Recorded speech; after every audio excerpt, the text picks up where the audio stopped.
Let's say right now, you have a word that you feel like God has given you for the church, something that might be from the Lord. Well, bring it to the community. Bring it to a friend you trust. Bring it to mature believers. Bring it to Ryan or me, and so we can evaluate it.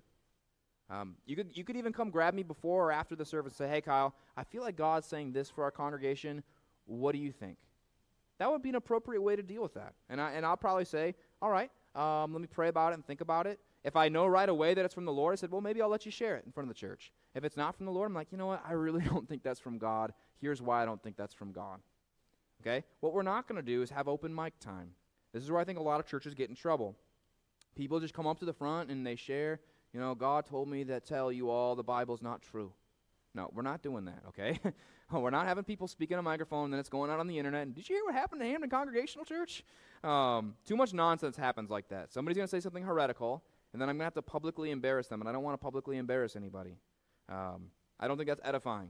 Now, we actually have open sharing time in our prayer meeting. Why? Because I can shepherd that meeting much better than I can shepherd 100 people, okay? If someone shares something in a group of 15, we can say, hey, I'm not really sure that's right, and we can spend time and talk about it. We don't have the time to do that on a Sunday morning for every single word that's shared. I want to know people. I want to know their background. I want to know their theology.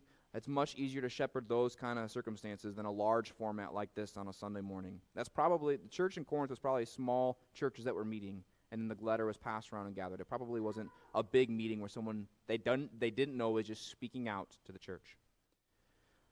So we need the church to test the gift of prophecy. If you have a word, ask somebody about it. Talk to me, talk to others. I think this might be from God. What should I do with it? And we'll discern, should I share it? Should I not share it? Is it from the Lord? Is it not from the Lord? And finally, this leads to the last point.